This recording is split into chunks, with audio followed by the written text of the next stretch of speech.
വിളിച്ചിരിക്കുന്ന വിളി എങ്ങനെയായിരിക്കും എന്നറിയാമോ? ദൈവത്തിന് വേണ്ടി അപമാനമേൽക്കാനായിട്ട്, ദൈവത്തിന് വേണ്ടി കഷ്ടത ഏൽക്കാനായിട്ട്, ദൈവത്തിന് വേണ്ടി കർത്താവിന്റെ സഭയ്ക്ക് വേണ്ടി ആ പരിഹാസങ്ങൾ ഏൽക്കുവാനായിട്ട്, കർത്താവിന്റെ സഭയ്ക്ക് വേണ്ടി പീഡനങ്ങൾ ഏൽക്കുവാനായിട്ട്. ആ 3.5 വർഷത്തെ കർത്താവിന്റെ പരശുശ്രൂഷ വേലയിലെ ടീമിനെ നോക്കിക്കേ. 12 അപ്പോസ്തലന്മാര് മാത്രമല്ല കർത്താവിന്റെ ടീമിലുണ്ടായിരുന്നത്, ധാരാളം സഹോദരിമാര് ആ ടീമിലുണ്ടായിരുന്നു.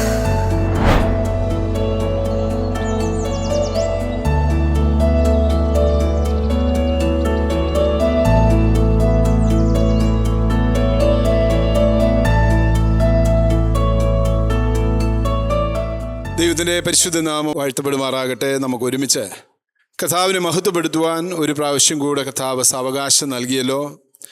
അപ്പോസ്തല പ്രവൃത്തികൾ 9-ാം അധ്യായം അതിൻ്റെ 31-ാം വാക്യം നമുക്ക് പ്രാരംഭമായി വായിക്കാം. അപ്പോസ്തല പ്രവൃത്തികൾ 9-ാം അധ്യായം അതിൻ്റെ 31-ാമത്തെ വാക്യം. അങ്ങനെ യഹൂദ്യ, ഗലീല, ശമരിയ എന്നീ ദേശങ്ങളിലൊക്കെയും സഭയ്ക്ക് സമാധാനമുണ്ടായി. അത് ആത്മീക വർധന പ്രാപിച്ചും കർത്താവിനോടുള്ള ഭക്തിയിലും പരിശുദ്ധാത്മാവിൻ്റെ പ്രബോധനയിലും നടന്ന് പെരുകിക്കൊണ്ടിരുന്നു. 1-ാം നൂറ്റാണ്ടിലാണ് പുതിയ നിയമസഭ വളരെ ശക്തമായി വളരുവാനായിട്ടിടയായത് എന്നുള്ളത് നമുക്ക് ദൈവത്തിൻ്റെ വചനം പഠിക്കുമ്പോൾ കാണാനായിട്ട് കഴിയും. 1-ാം നൂറ്റാണ്ടിൽ വളർന്നതുപോലെ അത്ര ദ്രുതഗതിയിലുള്ള വളർച്ച മറ്റെങ്ങും നമുക്ക് ചരിത്രത്തിൽ കാണാനായിട്ട് കഴിഞ്ഞില്ല. ഇവിടെയും ഒരു വലിയ ശക്തമായ സഭാ വളർച്ചയെക്കുറിച്ചാണ് ലൂക്കോസ് എഴുതിയിരിക്കുന്നത്. അങ്ങനെ യഹൂദ്യ, ഗലീല, ശമരിയ എന്നീ ദേശങ്ങളിലൊക്കെ ഈ സഭയ്ക്ക് സമാധാനമുണ്ടായി. സഭ സ്ഥാപിക്കപ്പെട്ടിട്ട് അധികം നാളായില്ല, പക്ഷേ സഭയിൽ അസമാധാനം ഉടലെടുക്കാനായിട്ടിടയായി അല്ലേ? സഭയ്ക്ക് അസമാധാനം ഉണ്ടാകാൻ കാരണം ശൗൽ എന്ന് പറയുന്ന പരീശ പ്രമാണി സഭയെ ഉപദ്രവിക്കുവാനായിട്ട് കച്ച കെട്ടി ഇറങ്ങി സഭയെ നശിപ്പിക്കുക എന്നുള്ള ഒരൊറ്റ ലക്ഷ്യവുമായി ഇറങ്ങാനായിട്ട് ഇടയായി. എന്നാൽ അങ്ങനെ ഇറങ്ങിയതായ ശൗലിനെ ദമസ്കോസിന്റെ പടിവാതിൽക്കൽ വെച്ച് കർത്താവ് പിടിച്ചു എന്നുള്ളതാണ് 9-ാം അധ്യായത്തിൽ നമുക്ക് കാണാനായിട്ട് കഴിയുന്ന ഏറ്റവും വലിയ, ലോക ചരിത്രത്തിൽ ഏറ്റവും വലിയ മാനസാന്തരം. നമ്മൾ അപ്പോസ്തല പ്രവൃത്തി 9-ാം അധ്യായത്തിലാണ് വായിക്കുന്നത്. ശൗൽ എന്ന് പറയുന്നതായ മനുഷ്യൻ സഭയെ ഉപദ്രവിക്കുന്നതായ, ക്രിസ്തുവിനെ ഉപദ്രവിക്കുന്നതായ, സഭയെ നശിപ്പിക്കുക എന്നുള്ള ലക്ഷ്യവുമായി ഇറങ്ങിയതായ ശൗലിനെ ദൈവം പിടിച്ചു അല്ലേ? അതുകൊണ്ട് അങ്ങനെ ആ ഒരു മാനസാന്തരം മുഖേന ഗലീലയിലും ശമരിയയിലും ദേശങ്ങളിലെല്ലായിടത്തും യഹൂദിയയിലും സഭയ്ക്ക് സമാധാനമുണ്ടായി അല്ലേ? അപ്പം എങ്ങനെയാ സമാധാനം ഉണ്ടാകുന്നത്? ഇവിടെ ആ വാക്യത്തിൽ നിന്ന് വ്യക്തമാണ്. ചില മാനസാന്തരങ്ങൾ ദേശത്ത് സമാധാനം കൊണ്ടുവരും. ചില മാനസാന്തരങ്ങൾ സഭയിൽ വളർച്ച കൊണ്ടുവരുവാനായിട്ടിടയായി തീരും. ചില മാനസാന്തരങ്ങളും സമർപ്പണങ്ങളും സഭയ്ക്ക് ആത്മീയ വർധന ഉണ്ടാക്കാനായിട്ട് ഇടയായിത്തീരും. അതുകൊണ്ട് നമുക്ക് പ്രാർത്ഥിക്കാനായിട്ടിടയായി തീരണം. കർത്താവേ, എന്നെ ഒരു അങ്ങനെ ഒരു ഉപകരണമായി, സഭാ വളർച്ചയ്ക്ക് ആവശ്യമായ ഒരു ഉപകരണമായി, സഭാഭക്തിയിലും എങ്ങനെയാ സഭ വളർന്നത് എന്നാണ് നമ്മൾ വായിക്കുന്നത്. 1 ഭക്തി, 2 പരിശുദ്ധാത്മാവിൻ്റെ പ്രബോധനം, പിന്നീട് പെരുകൽ അല്ലേ, മൾട്ടിപ്ലിക്കേഷൻ, ഒരു വർധനവ് സംഭവിച്ചു. ഇതെല്ലാം കാരണമായത് ശൗൽ എന്ന് പറയുന്ന മനുഷ്യൻ്റെ മാനസാന്തരമാണ് എന്ന് കാണാനായിട്ട് സാധിക്കും. അപ്പം ഞാൻ അതൊന്നുമല്ല നമ്മുടെ പ്രധാന ചിന്താവിഷയം എന്ന് പറയുന്നത്. സഭ വളർച്ചയ്ക്ക് ആവശ്യമായ 6 ശുശ്രൂഷകൾ നമുക്ക് ഈ അധ്യായത്തിൽ കാണാനായിട്ട് സാധിക്കും. അപ്പോസ്തല പ്രവൃത്തി 9-ാം അധ്യായമാണ് നമ്മൾ ചിന്തിക്കുന്നത്, മറ്റെങ്ങോട്ടും കടന്നു പോകുന്നില്ല. ആ 9-ാം അധ്യായം ആരും മറിക്കണമെന്നില്ല. ആ 9-ാം അധ്യായത്തിൽ പറയുന്നതായ സഭാ വളർച്ചയ്ക്ക് ആവശ്യമായ 6 ശുശ്രൂഷകൾ അല്ലെങ്കിൽ ശുശ്രൂഷകന്മാരെ നമുക്ക് ഈ അധ്യായം പരിചയപ്പെടുത്തി തരുന്നുണ്ട്. എങ്ങനെയാണ് സഭയ്ക്ക് ആത്മീയ വർധനവും വളർച്ചയും ഉണ്ടായത്? ഒന്നാം നൂറ്റാണ്ടിലെ വിശ്വാസികൾ ശിഷ്യന്മാർ എന്നാണ് അറിയപ്പെട്ടത് എന്ന് നമുക്ക് കാണാൻ സാധിക്കും. 10-ാം അധ്യായത്തിലേക്ക് പോകുമ്പോഴാണ് പിന്നീട് ക്രിസ്ത്യാനികൾ എന്ന പേര് ലഭിക്കുന്നതുമെല്ലാം നമുക്ക് കാണാനായിട്ട് കഴിയുന്നത്. എങ്ങനെയാണ് സഭ വളർന്നത്, അല്ലെങ്കിൽ സഭാ വളർച്ചയ്ക്ക് ആവശ്യമായ ശുശ്രൂഷകൾ ഏതെല്ലാമാണ്, ശുശ്രൂഷകന്മാർ ആരെല്ലാമാണ്? ഒന്നാമത്തെ വ്യക്തി 10-ാം വാക്യത്തിൽ നമ്മൾ കാണുന്നതായ അനന്യാസാണ്, അല്ലേ? ഒന്നാമത്തെ ആള്, ഒന്നാമത്തെ ശുശ്രൂഷകൻ, അല്ലെങ്കിൽ ഒന്നാമത്തെ വ്യക്തി, ഒന്നാമത്തെ ശുശ്രൂഷ എന്ന് പറയുന്നത് 10-ാം വാക്യത്തിൽ നമ്മൾ കാണുന്നതായ അനന്യാസ്. അനന്യാസിനെ ഇവിടെ പരിചയപ്പെടുത്തുന്നത് 9-ാം അധ്യായം 10-ാം വാക്യം. അനന്യാസ് ആരായിരുന്നു? ഒരു ശിഷ്യനായിരുന്നു. അനന്യാസ് എന്ന പേരുള്ള പലരെ നമുക്ക് പുതിയ നിയമത്തിൽ കാണാനായിട്ട് കഴിയും. ഈ അനന്യാസ് ദമസ്കോസിൽ ഉണ്ടായിരുന്നതായ യേശു ക്രിസ്തുവിൻ്റെ ഒരു ശിഷ്യൻ എന്നാണ് അദ്ദേഹത്തെ പരിചയപ്പെടുത്താനായിട്ടിടയായിത്തീരുന്നത്. ശൗലിൻ്റെ മാനസാന്തരത്തിനും ശൗലിൻ്റെ വളർച്ചയ്ക്കുമെല്ലാം ദൈവം ഉപയോഗിച്ച വ്യക്തികളിൽ ആദ്യത്തെ ആളാണ് ആര്? അനന്യാസ്. എങ്ങനെയാണ് അനന്യാസ് സഭാ വളർച്ചയ്ക്ക് ഒരു സഹായമായി തീരാനായിട്ടിടയായിത്തീരുന്നത്? നമുക്കൊന്ന് വായിച്ചു നോക്കാം. എന്നാൽ അനന്യാസ് എന്നൊരു ശിഷ്യൻ ദമസ്കോസിൽ ഉണ്ടായിരുന്നു. അവനെ കർത്താവ് ഒരു ദർശനത്തിൽ അനന്യാസെ എന്ന് വിളിച്ചു. കർത്താവെ, അടിയൻ എന്ന് അവൻ വിളി കേട്ടു. അനന്യാസിനെ ദൈവം വിളിക്കുക. ഒരു സുപ്രഭാതത്തിൽ ഒരു ശിഷ്യനായിരുന്ന അനന്യാസിനെ അവനൊന്നും ഓർക്കാതിരുന്ന സമയത്ത്, അവൻ പ്രാർത്ഥിക്കുകയും പാടുകയും ദൈവത്തെ സ്തുതിക്കുകയും ഒക്കെ ചെയ്തിരിക്കുന്ന സമയത്ത് പെട്ടെന്ന് ഒരു ദിവസം ദൈവത്തിൻ്റെ ദർശനം അനന്യാസിന് ലഭിച്ചു, അല്ലേ? അനന്യാസിനെ വിളിച്ചു. അനന്യാസെ എന്ന് വിളിക്കാനായിട്ട് ഇടയായി. ഓർക്കാപ്പുറത്താണ് ഒരു വിളി ലഭിച്ചത്. എന്താണ് അനന്യാസിൻ്റെ മറുപടി? കർത്താവേ, അടിയൻ ഇതാ എന്ന് അവൻ വിളി കേട്ടു. Behold, I am here. കർത്താവേ, അടിയൻ ഇതാ, അല്ലേ? എന്നെയും നിങ്ങളെല്ലാം കർത്താവ് കാലാകാലങ്ങളിലായിട്ട് വിളിക്കുന്നുണ്ട്. കർത്താവിന് സഭാ വളർച്ചയ്ക്ക് എന്നെയും നിങ്ങളെയും ആവശ്യമുണ്ട്. ദൈവസഭ വളരണം, സുവിശേഷം പ്രചരിപ്പിക്കപ്പെടണം, സുവിശേഷത്തിലേക്ക് ആളുകൾ ആകർഷിക്കപ്പെടാനായിട്ടിടയായി തീരണം. അതിന് ഒരു ശുശ്രൂഷകനായി, ഒരു ശുശ്രൂഷകയായി എന്നെയും നിങ്ങളെയും എല്ലാം കാലാകാലങ്ങളിൽ നമ്മളെ കർത്താവ് വിളിക്കുന്നുണ്ട്. ഓൾറെഡി ഒരു ഗ്രേറ്റ് കമ്മീഷൻ ദൈവം നൽകിയാണ് നമ്മളെ ഈ ലോകത്താക്കിയിരിക്കുന്നത്. ഇവിടെ അനന്യാസിനെ കർത്താവ് വിളിക്കുകയാണ്. അനന്യാസേ എന്ന് വിളിച്ചു. മറ്റ് ഇൻട്രൊഡക്ഷൻ ഒന്നുമില്ല. വളരെ പ്രിയപ്പെട്ടവനായതുകൊണ്ടാണ്, അല്ലേ? കർത്താവിന് വളരെ പ്രിയപ്പെട്ടവനായതുകൊണ്ടാണ് അങ്ങനെയൊരു വിളി. നമ്മുടെയൊക്കെ പേരെടുത്ത് കർത്താവ് ഒരു ദിവസം നമ്മളെ വിളിക്കുന്ന ആ ദർശനം ഒന്ന് ചിന്തിച്ച് നോക്കിയേ. എത്ര സ്വീറ്റ് ആയിരിക്കാം, എത്ര മനോഹരമായിരിക്കാം. നമ്മളെല്ലാം ആഗ്രഹിക്കുന്ന ഒന്നാണ്. അതുപോലെ അനന്യാസിനെ കർത്താവ് വിളിച്ചു. അനന്യാസേ എന്ന് വിളിച്ചു. അനന്യാസ് എങ്ങനെയാണ് അതിന് മറുപടി പറയുന്നത്? കർത്താവേ, അടിയൻ ഇതാ. ഒരു വലിയ സമർപ്പണം. എന്നെ കേൾക്കുന്ന പ്രിയപ്പെട്ടവരെ, ദൈവ വിളി കേട്ടനുസരിക്കുന്ന ഒരു ശിഷ്യനെ ദൈവം ഉപയോഗിക്കാനായിട്ടിടയായി തീരും എന്ന് കാണാനായിട്ട് സാധിക്കും. ഒരു വലിയ ശുശ്രൂഷയ്ക്കായിട്ട് അങ്ങനെയുള്ളവനെ ദൈവം ഉപയോഗിക്കും. അനന്യാസ് വിളി കേട്ടു. അടിയൻ ഇതാ എന്ന് പറഞ്ഞു. കർത്താവ് അവനോട്, നീ എഴുന്നേറ്റ് നേർവീതി എന്ന തെരുവിൽ ചെന്ന് യൂദയുടെ വീട്ടിൽ തർശോസുകാരനായ ശൗൽ എന്ന പേരുള്ളവനെ അന്വേഷിക്കുക. അവൻ പ്രാർത്ഥിക്കുന്നു. അനന്യാസ് എന്നൊരു പുരുഷൻ അകത്തു വന്ന് താൻ കാഴ്ച പ്രാപിക്കേണ്ടതിന് തൻ്റെ മേൽ കൈവയ്ക്കുന്നത് അവൻ കണ്ടിരിക്കുന്നു എന്ന് കൽപ്പിച്ചു. കർത്താവ് അവനോടൊരു വലിയ ദൗത്യമേൽപ്പിച്ചു. അനന്യാസ് സ്വപ്നത്തിൽ പോലും കരുതാത്തതായ, അനന്യാസിൻ്റെ വളരെ വിസ്മൃതിയിൽ പോലും ഇല്ലാത്തതായ ഒരു കാര്യമാണ് ദൈവം അനന്യാസിനെ ഏൽപ്പിച്ച. ഒരു വലിയ കാര്യമാണ്. ആളുകളെല്ലാം ഭയപ്പെട്ടുകൊണ്ടിരുന്ന, സഭ മുഴുവൻ ഭയപ്പെട്ടുകൊണ്ടിരുന്ന, സഭയ്ക്ക് ഭീതി ജനിപ്പിക്കുന്നതായ മനുഷ്യൻ്റെ അടുക്കലേക്ക് പോകാനാ ഒരു വലിയ മിഷൻ, ഒരു ദൗത്യം, അല്ലേ? കർത്താവ് എന്നെയും നിങ്ങളെയും ഒക്കെ ഉണ്ടല്ലോ വളരെ സ്ട്രേഞ്ച് ആയ കാര്യങ്ങൾ ഏൽപ്പിക്കും. നമ്മൾ ഓർക്കും, കർത്താവേ, ഞാൻ അശക്തനാണ്, എനിക്ക് കഴിവില്ല, എന്നെ കൊണ്ടത് ചെയ്യാനായിട്ട് സാധിക്കുമോ, എനിക്കിത് ചെയ്യാനായിട്ട് സാധിക്കുമോ എന്നൊക്കെ നമ്മൾ ഭാരപ്പെടും. അതുപോലെ തന്നെ അനന്യാസ് ആദ്യം ബിഹോൾഡ്, ഐ ആം ഹിയർ, കർത്താവേ, ഞാനിതാ എന്ന് പറഞ്ഞ് വിളി കേട്ടെങ്കിലും ദൗത്യം കേട്ട് കഴിഞ്ഞപ്പോൾ അനന്യാസിനൊരു ഭയം, അല്ലേ? ഉള്ളിലൊരു ഭയമൊക്കെ വന്നു. ഉള്ളിലൊരു ഭയം വന്നു. ആദ്യം മിടുക്കനായിട്ട് പറഞ്ഞു. അനന്യാസേ എന്ന് വിളിച്ചപ്പോൾ മിടുക്കനായിട്ട് വിളി കേട്ടു. കർത്താവേ, അടിയനിതാ പറഞ്ഞ് പ്രാർത്ഥനയ്ക്ക് മറുപടി തരാനായിരിക്കാം, അല്ലെങ്കിൽ മറ്റെന്തെങ്കിലും അനുഗ്രഹം തരാനായിരിക്കാം എന്ന് വിചാരിച്ചാണ് വിളി കേട്ടത്. പക്ഷേ കർത്താവ് പറഞ്ഞു, നീ എന്ത് ചെയ്യണം? നീ ആ നേർവീതി എന്ന തെരുവിൽ ചെന്ന് യൂദയുടെ വീട്ടിൽ തർശോസുകാരനായ ശൗലിനെ അന്വേഷിക്കുക. അനന്യാസ് നേരത്തെ തന്നെ കേട്ടിട്ടുണ്ട് ശൗൽ ഒരു പ്രശ്നക്കാരനാണ്, സഭയെ ഉപദ്രവിക്കുന്നവനാണ്. ശൗലിൻ്റെ കയ്യിൽ അധികാരപത്രമുണ്ട്. ദമസ്കോസിലുള്ള ശിഷ്യന്മാരെ ഇല്ലാതാക്കുക എന്നുള്ളതാണ് ശൗലിനെ സാത്താൻ ഏൽപ്പിച്ചിരിക്കുന്നതായ ദൗത്യം എന്നുള്ളത് അനന്യാസിന് അറിയാം. അതുകൊണ്ട് അനന്യാസ് ആദ്യം അതിന് റെസ്പോണ്ട് ചെയ്യുന്നത്, കർത്താവേ ആ മനുഷ്യൻ, കർത്താവേ ആ മനുഷ്യൻ, അവൻ്റെ അടുക്കലേക്കാണോ ഞാൻ പോകേണ്ടത്? കർത്താവേ ആ മനുഷ്യൻ, അല്ലേ? നമ്മുടെ എല്ലാം ജീവിതത്തിൽ പലപ്പോഴും പല ദൗത്യങ്ങളും കർത്താവ് നമ്മെ ഏൽപ്പിക്കും.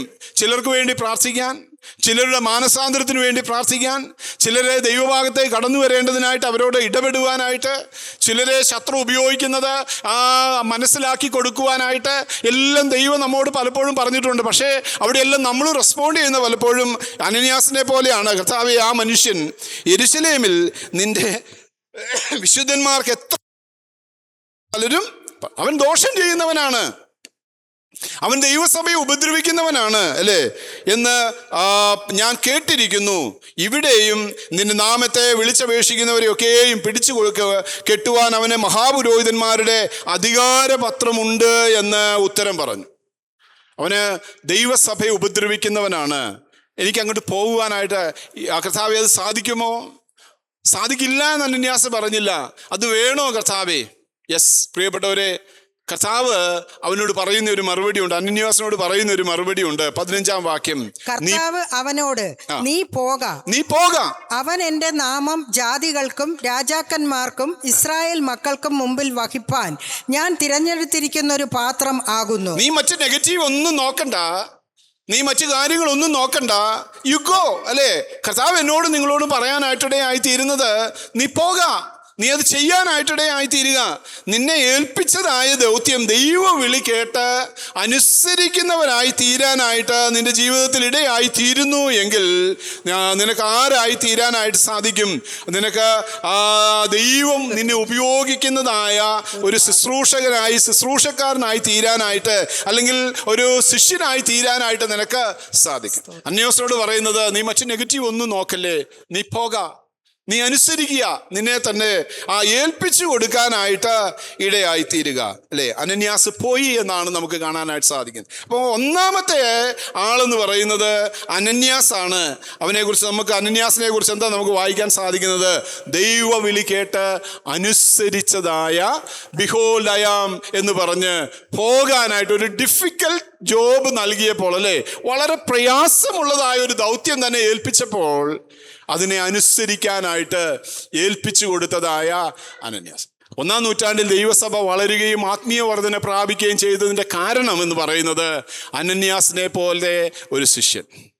ഇന്ന് പകൽക്കാലം എന്നെ കേൾക്കുന്ന പ്രിയപ്പെട്ടവരെ, കർത്താവ് എന്നെയും നിങ്ങളെയും ദൈവ സഭയുടെ ഭാഗമായി വിളിച്ചാക്കിയിരിക്കുമ്പോൾ നമ്മളോട് കർത്താവ് ഏൽപ്പിച്ചിരിക്കുന്ന ദൗത്യങ്ങളുണ്ട്. പോക, ഒരു പക്ഷേ നമുക്കിഷ്ടമില്ലാത്തതായിരിക്കാം, കേൾക്കുക, അവനോട് സംസാരിക്കുക, ഇടപെടുക എന്ന് പറയുമ്പോൾ അതനുസരിക്കാനായിട്ട് നമുക്ക് ഇടയായി തീരുന്നുവെങ്കിൽ സഭയ്ക്ക് ആത്മീയ വർധന ഉണ്ടാകും, അല്ലേ? സഭ വളരും, പരിശുദ്ധാത്മാവിൻ്റെ പ്രബോധനയിൽ നടന്ന് പെരുകുവാനായിട്ട് ഇടയായി തീരും. ദൈവസഭ പെരുകുന്നതാകണം, ദൈവസഭ വളരുന്നതാകണം. ദൈവസഭ വളരണമെങ്കിൽ ഞാനും നിങ്ങളും ഒരു അനന്യാസിൻ്റെ ശുശ്രൂഷ ചെയ്യുന്നവർ ദൈവശബ്ദത്തോട് പോസിറ്റീവായിട്ട് പ്രതികരിക്കുന്നവരായി തീരുമ്പോഴാണ് ദൈവത്തിന് നമ്മുടെ ജീവിതത്തിൽ പ്രവർത്തിക്കാനായിട്ട് കഴിയുന്നത്, അല്ലേ? ദൈവശബ്ദത്തോട് പോസിറ്റീവായിട്ട് പ്രതികരിക്കണം. അനന്യാസ് ആദ്യം അത് നെഗറ്റീവായിട്ട് ചോദിച്ചു കർത്താവിനോട്, കർത്താവേ ആ മനുഷ്യൻ, ഈസ് ഇറ്റ് പോസിബിൾ, അത് സാധ്യമാണോ കർത്താവേ എന്ന് ചോദിച്ചു. എന്നാൽ കർത്താവ് പറഞ്ഞു, നീ മറ്റൊന്നും നോക്കണ്ട, നീ പോക, നീ അംഗീകരിക്കാനായിട്ടിടയാകുക, നീ അനുസരിക്കാനായിട്ടിടയായി തീരുക. അങ്ങനെയെങ്കിൽ ദൈവത്തിന് നിന്നെ ഉപയോഗിക്കാനായിട്ട് സാധിക്കും. രണ്ടാമത്തെ ആള് നമ്മൾ വായിക്കുന്നതായ ഈ അധ്യായം മുഴുവൻ സംസാരിക്കുന്നതായ ശൗലിനെ തന്നെയാണ് നമുക്ക് രണ്ടാമത് കാണാനായിട്ട് സാധിക്കുന്നത്.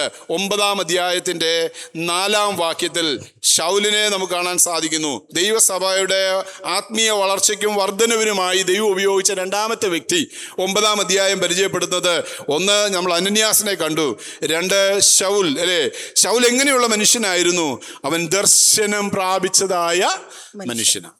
ഈ ശൗലിനെയാണ് നമ്മൾ പൗലോസായി പുതിയ നിയമത്തിലുടനീളം 14 ലേഖനങ്ങളിലും കാണാനായിട്ട് സാധിക്കുന്നത്. താൻ എഴുതിയതായ 14 ലേഖനങ്ങളും ലൂക്കോസ് എഴുതിയതായ അപ്പോസ്തല പ്രവൃത്തികളിലും നിറഞ്ഞു നിൽക്കുന്നതായ, പുതിയ നിയമം മുഴുവൻ നിറഞ്ഞു നിൽക്കുന്നതായ മനുഷ്യൻ. ഒരുപക്ഷെ സുവിശേഷ ഭാഗങ്ങൾ കഴിഞ്ഞാൽ പിന്നീടുള്ള എല്ലാ പുസ്തകങ്ങളിലും നിറഞ്ഞു നിൽക്കുന്നതായ മനുഷ്യൻ, അല്ലെ, ശൗൽ അല്ലെങ്കിൽ പൗലോസായി രൂപപ്പെട്ടതായ മനുഷ്യൻ. എങ്ങനെയാണ് ദൈവം ഈ മനുഷ്യനെ ഉപയോഗിക്കാനായിട്ടിടയായി തീർന്നതിന്റെ കാരണം എന്താണ്? 4-ാം വാക്യം, 9:4. അവൻ നിലത്ത് വീണു, ശൗലേ ശൗലേ, നീ എന്നെ ഉപദ്രവിക്കുന്നത് എന്തെന്ന് തന്നോട് പറയുന്ന ഒരു ശബ്ദം കേട്ടു. അവൻ ദൈവശബ്ദം കേട്ടവനാണ്. അതാണ് അതിന്റെ കാരണം. നീ ആരാകുന്നു കർത്താവേ? മതി, അവൻ ദൈവശബ്ദം കേട്ടു, അല്ലേ?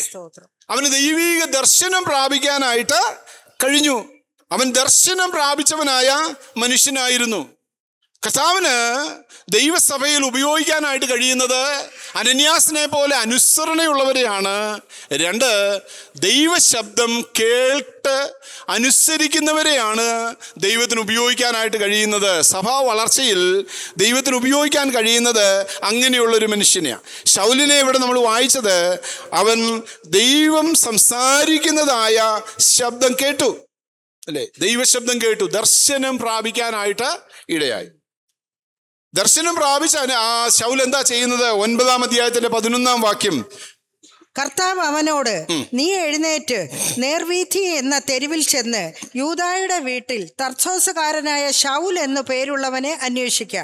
അവൻ പ്രാർത്ഥിക്കുന്നു. ശൗല് മാനസാന്തരപ്പെട്ട, അല്ലെങ്കിൽ ദൈവിക ദർശനം ഉണ്ടായി, ദൈവശബ്ദം കേട്ട് അവിടെ വീണ് രൂപമാറ്റമുണ്ടായി, രൂപാന്തരമുണ്ടായി, മാനസാന്തരമുണ്ടായവൻ പിന്നീട് എന്താ ചെയ്യുന്നത്? ദൈവസന്നിധിയിൽ പോയിരുന്ന് ശക്തമായി പ്രാർത്ഥിക്കുന്നതായ ഒരു പ്രാർത്ഥനാ മനുഷ്യനായി തീരാനായിട്ട് ഇടയായി തീർന്നു. നമ്മളെ ദൈവം ഉപയോഗിക്കണമെങ്കിലുണ്ടല്ലോ, നമ്മൾ പ്രാർത്ഥിക്കുന്നവരായി തീരണം. നമ്മൾ പ്രാർത്ഥനാ മനുഷ്യരായി തീരണം. വ്യക്തി ജീവിതത്തിൽ ദൈവം അനുഗ്രഹിക്കും, സഭാ ജീവിതത്തിൽ ദൈവം നമ്മെ അനുഗ്രഹിക്കും, സമൂഹത്തിൽ ദൈവം നമ്മെ ഉപയോഗിക്കാനായിട്ടിടയായി തീരും. ദൈവത്തിന് പ്രാർത്ഥിക്കുന്നവരെ ആവശ്യമുണ്ട്. ശൗലിന് ഇത്ര വലിയൊരു ട്രാൻസിഷൻ തൻ്റെ ജീവിതത്തിൽ സംഭവിക്കാനിടയായി തീർന്നത്, 1, അവൻ ദൈവശബ്ദം കേട്ടു, 2, അവൻ പ്രാർത്ഥിക്കുന്നവനായിരുന്നു എന്ന് കാണാനായിട്ട് സാധിക്കും. 3, 16-ാം വാക്യത്തിൽ നമ്മൾ നേരത്തെ വായിച്ചു, അല്ലേ? 16-ാം വാക്യം, 9:16. എന്റെ നാമത്തിന് വേണ്ടി അവൻ എന്തെല്ലാം കഷ്ടം അനുഭവിക്കേണ്ടതാകുന്നു എന്ന് കഷ്ടതയ്ക്കായി വിളിക്കപ്പെട്ടവനാണ്. കഷ്ടതയ്ക്കായി വിളിക്കപ്പെട്ടവനാ. കർത്താവ് അവനെ തിരഞ്ഞെടുത്തത് തന്നെ ദൈവനാമത്തിനായി കഷ്ടം സഹിക്കുവാനാ. എന്നെ കേൾക്കുന്ന പ്രിയപ്പെട്ടവരെ, നമ്മളെ കർത്താവ് തിരഞ്ഞെടുത്തത് എന്തിനാണെന്നറിയാമോ? അനുഗ്രഹം പ്രാപിക്കാൻ വേണ്ടി മാത്രമല്ല. ദൈവസന്നിധിയിൽ അനുഗ്രഹമുണ്ട്, ദൈവസന്നിധിയിൽ വിടുതലുണ്ട്, ദൈവസന്നിധിയിൽ രോഗസൗഖ്യമുണ്ട്, ദൈവസന്നിധിയിൽ നന്മകൾ പ്രാപിക്കാനായിട്ട് കഴിയും. അതോടൊപ്പം തന്നെ കർത്താവ് നമ്മെ കഷ്ടത സഹിക്കാൻ കൂടെ വേണ്ടിയാണ് വിളിച്ചിരിക്കുന്നത്. ശൗലിനെ തിരഞ്ഞെടുത്തപ്പോൾ തന്നെ ദൈവശബ്ദം അനന്യാസിനോട് പറയുകയാണ്, അവൻ എൻ്റെ നാമത്തിന് വേണ്ടി എന്തെല്ലാം കഷ്ടം അനുഭവിക്കേണ്ടതാകുന്നു എന്ന് ഞാൻ അവനെ കാണിക്കുമെന്ന്. തെസ്സലോനിക്ക ലേഖനത്തിൽ പറയുന്നത്, ഞാൻ കഷ്ടതയ്ക്കായി നിങ്ങളെ നിയമിച്ചിരിക്കുന്നു. You are appointed for the suffering എന്നാ കൊടുത്തിരിക്കുന്നത്. നിങ്ങളെ കഷ്ടതയ്ക്കായിട്ട് നിയമിച്ചിരിക്കുന്നു. നമ്മൾ കഷ്ടതയ്ക്കായി നിയമിക്കപ്പെട്ടവരാണെങ്കിൽ എന്തിനാ ചെറിയ പ്രയാസങ്ങളും പ്രതികൂലങ്ങളും പ്രതിസന്ധികളൊക്കെ വരുമ്പോൾ നമ്മൾ നിരാശരാകുന്നത്, അല്ലേ? നമ്മുടെ ജീവിതത്തിൽ ചെറിയ കഷ്ടതകൾ വരുമ്പോൾ, രോഗങ്ങൾ വരുമ്പോൾ, പ്രതികൂലങ്ങൾ വരുമ്പോൾ നമ്മൾ പലപ്പോഴും നെഗറ്റീവായി ചിന്തിക്കുന്നവരാണ്. നമ്മൾ നെഗറ്റീവായിട്ട്, കർത്താവേ ഞാൻ പാടുകയും പ്രാർത്ഥിക്കുകയും ഒക്കെ ചെയ്തിട്ടും എൻ്റെ ജീവിതത്തിൽ കഷ്ടതയും ഭാരമാണല്ലോ എന്ന് വിചാരിക്കുന്ന. എന്നാൽ ശൗലിനെ കുറിച്ച് ഇവിടെ ദൈവശബ്ദം പറയുകയാണ്, അവനെ ഞാൻ കഷ്ടതയ്ക്കായിട്ടാണ് വിളിച്ചിരിക്കുന്നത് തന്നെ. ചിലർക്ക് ലഭിച്ചിരിക്കുന്ന വിളി എങ്ങനെയായിരിക്കും എന്നറിയാമോ? ദൈവത്തിന് വേണ്ടി അപമാനമേൽക്കാനായിട്ട്, ദൈവത്തിന് വേണ്ടി കഷ്ടത ഏൽക്കാനായിട്ട്, ദൈവത്തിന് വേണ്ടി കർത്താവിൻ്റെ സഭയ്ക്ക് വേണ്ടി ആ പരിഹാസങ്ങൾ ഏൽക്കുവാനായിട്ട്, കർത്താവിൻ്റെ സഭയ്ക്ക് വേണ്ടി പീഡനങ്ങൾ ഏൽക്കുവാനായിട്ട്. അപ്പോൾ ശൗലിൻ്റെ ജീവിതത്തിൽ ഇതെല്ലാം പിന്നീട് അർത്ഥവത്തായി തീർന്നത് നമ്മൾ സഭാചരിത്രത്തിൽ കാണാനായിട്ട് കഴിയുന്നുണ്ട്. 1, അവൻ ദർശനം പ്രാപിച്ചവനാണ്. 2, അവൻ പ്രാർത്ഥിക്കുന്നവനാണ്. അവൻ കഷ്ടതയ്ക്കായി വിളിക്കപ്പെട്ടവനാണ്. 15-ാം വാക്യം, അവൻ എന്റെ നാമം ജാതികൾക്കും രാജാക്കന്മാർക്കും ഇസ്രായേൽ മക്കൾക്കും മുമ്പിൽ വഹിപ്പാൻ ഞാൻ തിരഞ്ഞെടുത്തിരിക്കുന്ന ഒരു പാത്രമാണ്, അല്ലേ? He's A chosen vessel. അവൻ തിരഞ്ഞെടുക്കപ്പെട്ടിരിക്കുന്ന ഒരു പാത്രം. ഞാനും നിങ്ങളും എങ്ങനെയുള്ളവരാണെന്നറിയാമോ? നമ്മൾ തിരഞ്ഞെടുക്കപ്പെട്ടിരിക്കുന്ന പാത്രമാണ്. ഹല്ലേലൂയ. നമ്മൾ പലരും ചിന്തിക്കും, കർത്താവേ, എന്തിനാ ഞാൻ ഈ കഷ്ടമൊക്കെ ഏൽക്കുന്നത്? എന്തിനാ ഞാൻ ഈ പരിഹാസമൊക്കെ ഏൽക്കുന്നത്? സഭയുടെ ഈ പൊസിഷനിൽ നിൽക്കുമ്പോൾ എനിക്ക് കഷ്ടതയും എനിക്ക് ഭാരവും എനിക്ക് പരിഹാസവും എനിക്ക് നിന്ദയും ഒക്കെ ആണല്ലോ വരുന്നത്. ഞാൻ എന്തിനാ ഇത് ഏൽക്കുന്നത്? എനിക്ക് മാറിപ്പോയാൽ പോരെ എന്ന് ചിന്തിക്കുന്നുവെങ്കിൽ, പ്രിയപ്പെട്ടവരെ, കർത്താവ് നിന്റെ കർത്താവിൻ്റെ വേലയ്ക്കായിട്ട് വിളിച്ചിരിക്കുന്നത് തന്നെ, അപ്പോയിന്റ് ചെയ്തിരിക്കുന്നത് തന്നെ എന്തിനു വേണ്ടിയാണെന്നറിയാമോ? എൻ്റെ നാമം ജാതികൾക്കും രാജാക്കന്മാർക്കും ഇസ്രായേൽ മക്കൾക്ക് മുമ്പിൽ വഹിപ്പാൻ ഞാൻ തിരഞ്ഞെടുത്തിരിക്കുന്നതാണ് നിന്നെ. നിനക്കതുകൊണ്ട് അതിൽ നിന്ന് ഒഴിഞ്ഞു മാറുവാനായിട്ട് പാടില്ല. അതിൽ നിന്ന് നിനക്ക് ഒഴിഞ്ഞു നിൽക്കാനായിട്ട് കഴിയുകയില്ല. അതിൽ കഷ്ടത വരും, അതിൽ പരിഹാസം വരും, അതിൽ നിന്ദകൾ വരും, അതിൽ അപമാനം ഏൽക്കേണ്ടതായിട്ട് വരും. അതിൽ മറ്റുള്ളവർ നിന്നെ പഴിക്കുവാനും ദുഷിക്കുവാനും ഇടയായിത്തീരും, ഇല്ലാത്തത് പറയാനായിട്ടിടയായിത്തീരും. അവിടെയെല്ലാം എന്നെ എൻ്റെ കർത്താവ് അതിനു വേണ്ടി നിയോഗിച്ചിരിക്കുന്നു എന്നുള്ള ഉത്തമ ബോധ്യത്തോടുകൂടെ നിലനിൽക്കുന്നു എങ്കിലാണ് സഭാ വളർച്ചയ്ക്ക് ദൈവത്തിന് നിന്നെ ഉപയോഗിക്കാനായിട്ട് കഴിയുന്നത്. ആമേൻ. 9:29 ശൗലിനെ കുറിച്ച് 9-ാം അധ്യായം ഒരു കാര്യം കൂടെ പറയുന്നു. 9-ാം അധ്യായം 29-ാം വാക്യം. യവന ഭാഷക്കാരനായ യഹൂദന്മാരോടും അവൻ സംഭാഷിച്ചു തർക്കിച്ചു. അവരോ അവനെ കൊല്ലുവാൻ വട്ടം. താഴോട്ട് നമ്മൾ വായിക്കുമ്പോൾ അവൻ ശക്തി പ്രാപിച്ചു എന്ന് നമുക്ക് കാണാനായിട്ട് സാധിക്കും. അതിന്റെ ഭാഗമാണ് 29-ലെല്ലാം നമുക്ക് കാണാനായിട്ട് സാധിക്കുന്നത്. അവൻ ശക്തി പ്രാപിച്ചു, അല്ലെ? ശക്തനായി തീരാനായിട്ട് ഇടയായി തീർന്നു. പരിശുദ്ധാത്മാവിൽ അവൻ ശക്തിപ്പെട്ടു. പരിശുദ്ധാത്മാവിൽ ഈ പരിഹാസങ്ങളുടെയും ഈ നിന്ദകളുടെയും ഈ ഉപദ്രവങ്ങളുടെയും ഒക്കെ മധ്യേ മറ്റുള്ളവർ തന്നെ ഒറ്റപ്പെടുത്തി, മറ്റുള്ളവർ തന്നെ അംഗീകരിക്കാനായിട്ടിടയായി തീർന്നില്ല. ആദ്യമേ ശൗല ദൈവസഭയിലേക്ക് വന്നപ്പോൾ ദൈവസഭ അവനെ കൈക്കൊള്ളാനായിട്ടിടയായില്ല, അല്ലേ? ചരിത്രത്തിൽ നമ്മൾ ഈ അധ്യായത്തിൽ തന്നെ വായിക്കാനായിട്ട് കഴിയുന്നുണ്ട്. 26-ാം വാക്യത്തിൽ അവൻ യെരൂശലേമിൽ എത്തിയാറ് ശിഷ്യന്മാരോട് ചേരുവാൻ ശ്രമിച്ചു.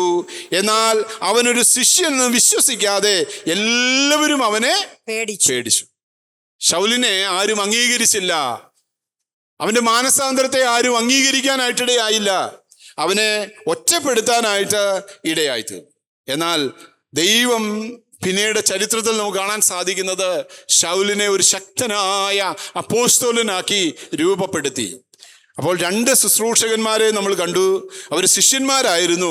എന്നാൽ ദൈവം അവരെ എങ്ങനെ ചരിത്രത്തിൽ ഉപയോഗിച്ചു എന്ന് കണ്ടു. ഒന്ന് അനന്യാസ്, തൻ്റെ ദൈവസന്നിധിയിലുള്ള തൻ്റെ അനുസരണമാണ് അതിന് കാരണമായി തീർന്നത്. രണ്ടാമത്തെ ആള് ശൗലാണ്. ശൗലിനെ ദൈവം ശക്തനാക്കി തീർത്തു. അവന് ദർശനം നൽകി. അവൻ പ്രാർത്ഥിക്കുന്നവനായിരുന്നു. അവൻ കഷ്ടത ഏൽക്കുവാനായിട്ടിടയായി തീർന്നു. ദൈവം അവനെ തിരഞ്ഞെടുത്തു. അവൻ പരിശുദ്ധാത്മാവിൽ ശക്തി പ്രാപിക്കാനായിട്ട് ഇടയായി തീർന്നു. ഇന്ന് പകൽക്കാലം, കർത്താവേ, നീ എന്നെ ഒരു ശൗലായിട്ട് കർത്താവേ നീ എന്നെ ഉപയോഗിക്കണമേ. അനന്യാസിന്റെ ഒരു അനുസരണം നീ എൻ്റെ ജീവിതത്തിൽ നൽകി തരണമേ എന്ന് പ്രാർത്ഥിക്കാം. മൂന്നാമത്തെ ആള് നമ്മൾ വായിച്ചു നിർത്തിയ 27-ാം വാക്യത്തിൽ നമുക്ക് കാണാനായിട്ട് സാധിക്കുന്നു. മൂന്നാമത്തെ ശുശ്രൂഷകൻ ആരാണ്? 27. ബർന്നബാസോ അവനെ കൂട്ടി അപ്പോസ്തലന്മാരുടെ അടുക്കൽ കൊണ്ടുചെന്നു. അവൻ വഴിയിൽ വെച്ചു കർത്താവിനെ കണ്ടതും കർത്താവ് അവനോട് സംസാരിച്ചതും ദമസ്കോസിൽ അവൻ യേശുവിന്റെ നാമത്തിൽ പ്രാഗൽഭ്യത്തോടെ പ്രസംഗിച്ചതും എല്ലാം അവരോട് വിവരിച്ചു പറഞ്ഞു. 1-ാം നൂറ്റാണ്ടിലെ ദൈവസഭ വളർച്ചയ്ക്കായി ദൈവം ഉപയോഗിച്ച മൂന്നാമത്തെ ആളെയാണ് നമ്മൾ ഈ 9-ാം അധ്യായത്തിൽ കാണുന്നത്. ബർന്നബാസ്, അല്ലേ? Ministry of Barnabas. എന്തെല്ലാമായിരുന്നു ബർന്നബാസിന്റെ ശുശ്രൂഷകള്? ആരാണ് ഈ ബർന്നബാസ്? 4-ാം അധ്യായത്തിന്റെ 36-ാം വാക്യത്തിൽ നമുക്ക് കാണാൻ സാധിക്കും. ആരാണ് ഈ ബർന്നബാസ്? ബർന്നബാസ് എന്നുള്ളത് അവന്റെ ഒറിജിനൽ പേരല്ല. ശിഷ്യന്മാർ അവന്റെ മാനസാന്തരവും അവന്റെ പ്രവർത്തനവും അവന്റെ മിനിസ്ട്രിയും കണ്ടിട്ട് പത്രോസൊക്കെ നൽകിയ പേരാണ് ബർന്നബാസ് എന്നുള്ളത്. അവന്റെ ശരിക്കുള്ള പേരെന്താണ്? പ്രബോധനപുത്രൻ എന്ന് അർത്ഥമുള്ള ബർന്നബാസ് എന്ന് അപ്പോസ്തലന്മാർ മറുപേർ വിളിച്ച കുപ്രദ്വീപുകാരനായ യോസഫ് എന്നൊരു കുപ്രദ്വീപുകാരനായ യോസഫ്. ഒറിജിനൽ പേര് യോസഫ് എന്നാ. അവൻ അപ്പനും അമ്മയും ഇട്ട പേര് യോസഫ് എന്നാ. അവൻ കുപ്രോസ് ദ്വീപുകാരനാണ്, അല്ലേ? അവനൊരു ലേവ്യനായിരുന്നു, ലേവ്യ ഗോത്രക്കാരനായിരുന്നു. പക്ഷേ അവനെ പ്രബോധനപുത്രൻ എന്നർത്ഥമുള്ള ബർന്നബാസ് എന്ന് അപ്പോസ്തലന്മാർ മറുപേര് വിളിച്ചു. അവനൊരു ഇരട്ടപ്പേരായിട്ട് നൽകിയതാണ് ബർന്നബാസ് എന്നുള്ളത്. ഒരു സെക്കൻഡ് നെയിം, അല്ലേ? അവന്റെ പ്രവർത്തനവും അവന്റെ ശുശ്രൂഷയും കണ്ടിട്ട് ദൈവസഭ അവന് കൊടുത്ത ഒരു പൊസിഷനാണ് ആ പേര്, പ്രബോധനപുത്രൻ, അല്ലേ? സൺ ഓഫ് എൻകറേജ്മെന്റ് എന്നതിൻ്റെ അർത്ഥം. സൺ ഓഫ് എൻകറേജ്മെന്റ്, പ്രബോധിപ്പിക്കുന്നവൻ, പ്രസംഗിക്കുന്നവൻ, ആളുകളെ ആശ്വസിപ്പിക്കുന്നവൻ, ആളുകളെ ധൈര്യപ്പെടുത്തുന്നവൻ, ആളുകളെ ബിൽഡ് ചെയ്യുന്നവൻ, ആളുകളെ ആ ദൈവസന്നിധിയോട് അടുപ്പിക്കുന്നവൻ. ഹല്ലേലൂയ. ആമേൻ. ദൈവസഭയിലുണ്ടല്ലോ ബർന്നബാസുമാരെ ഈ നാളുകളിൽ ആവശ്യമുണ്ട്. ആമേൻ. മറ്റുള്ളവരെ തകർക്കുന്നവരല്ല, മറ്റുള്ളവരെ ബിൽഡ് ചെയ്യുന്നവർ. ദൈവസഭയുടെ തകർച്ചയ്ക്കായിട്ട് സംസാരിക്കുന്നവരല്ല, ദൈവസഭയെ വളർത്തുന്നവർ. ദൈവസഭയിൽ വരുന്ന ആളുകളുടെ ഇടയിൽ ഡിവിഷൻ ഉണ്ടാക്കുന്നവരെയല്ല ദൈവത്തിന് ആവശ്യം.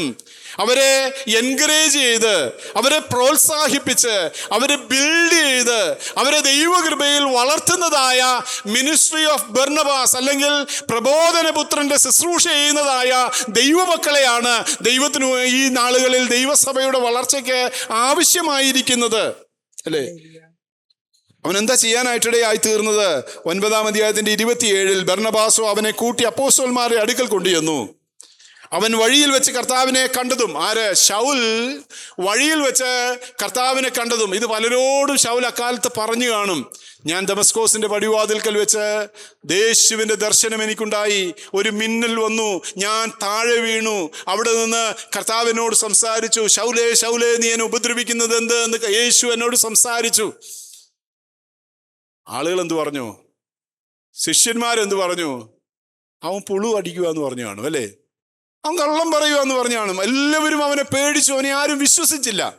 ആരാ ഇതിനിടയ്ക്ക് ഒരു മിനിസ്ട്രി ഓഫ് റെക്കൺസിലിയേഷൻ ചെയ്യുന്നത്? ആരാ ഇവിടെ ഒരു നിരപ്പിന്റെ ശുശ്രൂഷ ചെയ്യുന്നത്? ബർന്നബാസ്. ഒരു നിരപ്പിന്റെ ശുശ്രൂഷകനായിട്ട് ബർന്നബാസ് മാറി, അല്ലേ? ബർന്നബാസ് അവനെ അപ്പോസ്തലന്മാരുടെ അടുക്കൽ കൊണ്ടുപോയി. അവൻ വഴിയിൽ വെച്ച് കർത്താവിനെ കണ്ടതും കർത്താവ് അവനോട് സംസാരിച്ചതും ദമസ്കോസിൽ വെച്ച് യേശുവിന്റെ നാമത്തിൽ പ്രാഗൽഭ്യത്തോടെ പ്രസംഗിച്ചതും എല്ലാം അവരോട് വിവരിച്ചു പറഞ്ഞു. പിന്നെ അവൻ യെരൂശലേമിൽ അവരുമായി പെരുമാറുകയും കർത്താവിന്റെ നാമത്തിൽ പ്രാഗൽഭ്യത്തോടെ പ്രസംഗിക്കുകയും ചെയ്തു. അതാ, അങ്ങനെയാണ് ദൈവസഭയിലേക്ക് ഒരു എൻട്രി ശൗൽ എന്ന് പറയുന്ന, പൗലോസ് എന്ന് പറയുന്നതായ ഒരു വലിയ മനുഷ്യന് ഒരു എൻട്രി ലഭിക്കാനായിട്ടിടയായി തീർന്നത് ഈ ബർന്നബാസിലൂടെയാണ്. ഈ നാളുകളിലുണ്ടല്ലോ എനിക്ക് നിങ്ങൾക്കും മിനിസ്ട്രി ഓഫ് ബർന്നബാസിന്റെ ശുശ്രൂഷ ചെയ്യാൻ കർത്താവ് നമ്മളെ വിളിച്ചിരിക്കുന്നു. നമ്മളൊരു ഫോൺ കോൾ ചെയ്യുമ്പോഴും, നമ്മൾ വാട്സാപ്പിൽ എഴുതുമ്പോഴും, നമ്മൾ മറ്റുള്ളവരോട് സംസാരിക്കുമ്പോഴും എല്ലാം കർത്താവേ, അത് സഭയുടെ വളർച്ചയ്ക്ക് ആവശ്യമായ ഒരു ശുശ്രൂഷ ചെയ്യാനായിട്ട് നീ എന്നെ ഉപയോഗിക്കണമേ എന്ന് പ്രാർത്ഥനയോടെ ഒരു മിനിസ്ട്രി ഓഫ് ബർന്നബാസ്, അല്ലേ? ഒരു നിരപ്പിന്റെ ശുശ്രൂഷ ചെയ്യാനായിട്ട് നമുക്ക് സാധ്യമായി തീരണം. അതാണ് ദൈവത്തിന്റെ വചനം. A man of reconciliation, a son of encouragement. അതാ നമുക്ക് കാണാൻ സാധിക്കുന്നത്. അവന്റെ പ്രസംഗം എന്തായിരുന്നു എന്നറിയാമോ? 11-ാം അധ്യായത്തിന്റെ 22-ാം വാക്യം മുതൽ വായിച്ച്, ബർന്നബാസ് അവിടെ നിന്ന് സഭ ബർന്നബാസിനെ കൈക്കൊണ്ടു, അവനെ റോമിലേക്ക്, അന്ത്യോക്യയിലേക്ക് അയച്ചു, അല്ലേ? സഭ ബർന്നബാസിനെ കൈക്കൊണ്ടു, അവരോടുകൂടെ ബർന്നബാസ് ശുശ്രൂഷിക്കാനായിട്ടിടയായി. ബർന്നബാസിന്റെ ശുശ്രൂഷയും ഇതെല്ലാം കണ്ടു കഴിഞ്ഞപ്പോൾ സഭയ്ക്ക് അവനെ വിശ്വാസമായി. അവനെ നേരെ അന്ത്യോക്യയിലേക്ക് അയക്കുന്നത് നമുക്ക് കാണാനായിട്ട് സാധിക്കും. അവൻ അവിടെ അന്ത്യോക്യയിൽ ചെന്നിട്ട് എങ്ങനെയാ ശുശ്രൂഷിച്ചത്? 11-22 മുതൽ. അവരെ കുറിച്ചുള്ള ഈ വർത്തമാനം യെരൂശലേമിലെ സഭയുടെ ചെവിയിൽ എത്തിയപ്പോൾ അവർ ബർന്നബാസിനെ അന്ത്യോക്യയോളം പറഞ്ഞയച്ചു. അവൻ ചെന്നു ദൈവകൃപ കണ്ടു സന്തോഷിച്ചു. അന്ത്യോക്യ സഭയിൽ ദൈവത്തിന്റെ കൈ പ്രവർത്തിക്കുന്നത്. 21-ാം വാക്യം, കർത്താവിന്റെ കൈ അവരോടുകൂടി ഉണ്ടായിരുന്നു. അന്ത്യോക്യ സഭയിൽ ദൈവത്തിന്റെ പ്രവൃത്തി മതി. കർത്താവിന്റെ പ്രവൃത്തി അവരുടെ ഇടയിൽ ശക്തമായി നടക്കുന്നത് ബർന്നബാസിനെ കാണാനായിട്ട് സാധിച്ചു.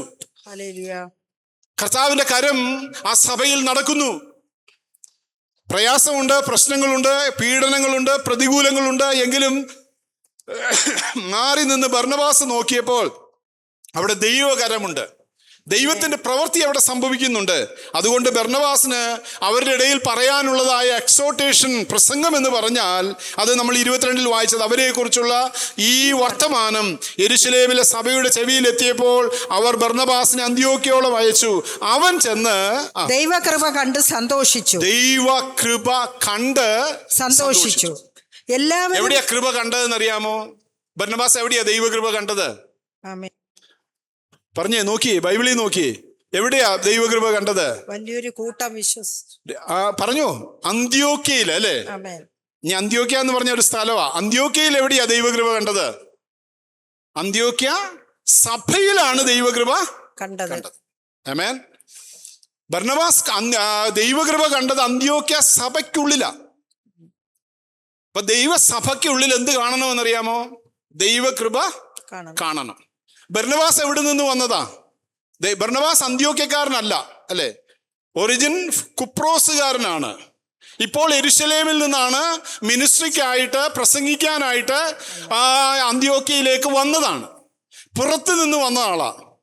പുറത്തു നിന്ന് അന്ത്യോക്യ സഭയ്ക്കുള്ളിലേക്ക് നോക്കിയ ബർന്നബാസിന് സഭയ്ക്കകത്ത് എന്ത് കാണാൻ സാധിച്ചു?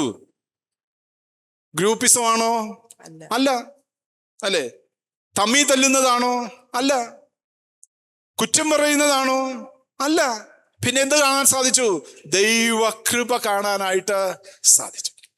പുറത്തു നിന്നൊരാൾ നോക്കുമ്പോൾ കണ്ടോ? ആമേൻ. ബർന്നബാസിനെ പോലെ പുറത്തുനിന്നൊരാൾ വന്ന് നമ്മുടെ സഭയ്ക്കകത്ത് നോക്കുമ്പോൾ എന്ത് കാണണമെന്നറിയാമോ? ദൈവകൃപ കാണാനായിട്ട് സാധിക്കണം. The grace of God. ദൈവത്തിന്റെ കൃപ നമ്മുടെ ആരാധനയില്, നമ്മുടെ പ്രാർത്ഥനകളില്, നമ്മുടെ പെരുമാറ്റങ്ങളില്, നമ്മുടെ സംസാരങ്ങളില്, നമ്മുടെ ഇടപാടുകളില്, നമ്മുടെ കൊടുക്കൽ വാങ്ങലുകളില്, നമ്മുടെ കമ്മിറ്റികളില്, നമ്മുടെ കൂട്ടായ്മകളില്, എല്ലായിടത്തും പുറത്തുനിന്ന് ഒരു ബർന്നബാസ് വന്ന് നോക്കുമ്പോൾ ദൈവകൃപ കാണപ്പെടുവാനായിട്ട് ഇടയായി തീരണം. അത് മാത്രമല്ല, അങ്ങനെ കണ്ടപ്പോൾ അവൻ എന്താ പ്രസംഗിച്ചത്? അടുത്ത വാക്യം 23. അവൻ ചെന്നു ദൈവകൃപ കണ്ട് സന്തോഷിച്ചു. എല്ലാവരും ഹൃദയ നിർണയത്തോടെ കർത്താവിനോട് ചേർന്ന് നിൽപ്പാൻ തക്കവണ്ണം പ്രബോധിപ്പിച്ചു. അവന്റെ പ്രസംഗം എന്ന് പറയുന്നത് പ്രബോധനപുത്രനായ ബർന്നബാസിന്റെ പ്രസംഗത്തിലെ കാതലായ സന്ദേശം എന്ന് പറയുന്നത് എന്താണെന്നറിയാമോ? എല്ലാവരും ദൈവകൃപ കണ്ട് എല്ലാവരും. ആ വീട് വിട്ടുകളയരുത്. യു ഓൾ, നിങ്ങളെല്ലാവരും.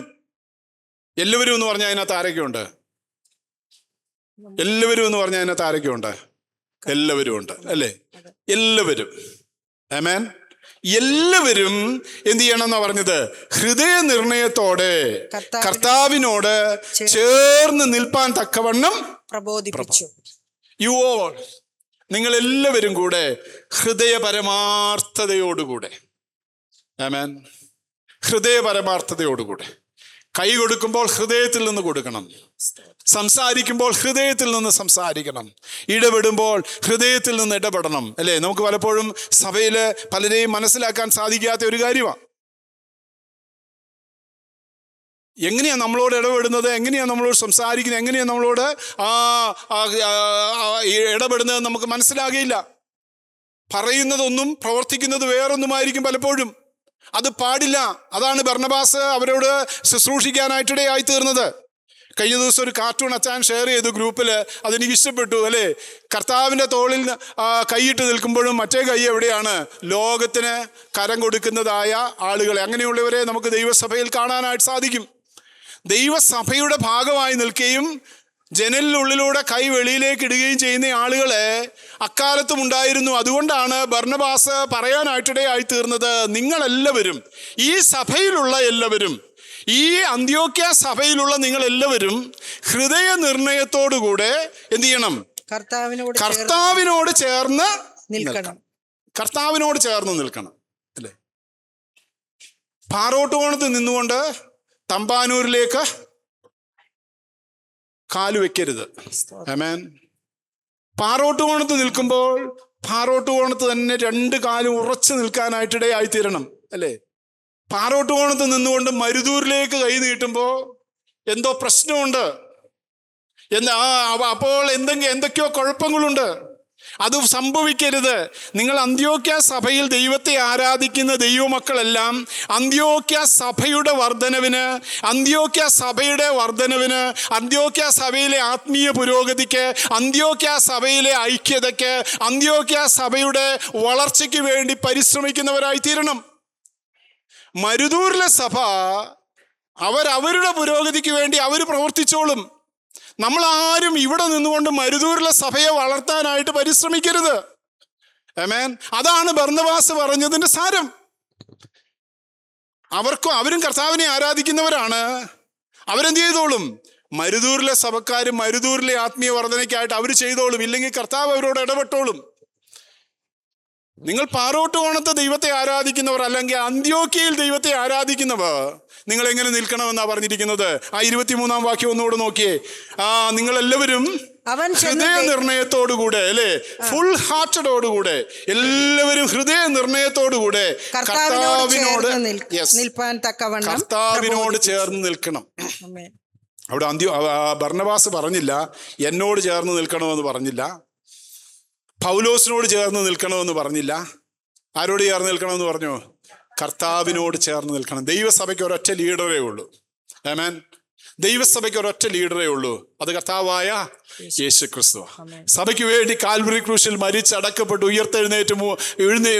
ഉയർത്തെഴുന്നേറ്റവനായ കർത്താവ്, അവൻ വീണ്ടും വരുന്നവനായ കർത്താവ്, നമ്മുടെ മഹത്വത്തിന്റെ പ്രത്യാശയായ കർത്താവ്, അവനോട് ചേർന്ന് നിൽക്കുന്നവരായി തീരുക എന്നുള്ളതാണ് എന്നെയും നിങ്ങളെയും കർത്താവ് ഏൽപ്പിച്ചിരിക്കുന്നതായ ദൗത്യം. അതാണ് ബർന്നബാസ് പ്രസംഗിച്ചത്. അടുത്ത വാക്യം നോക്കി.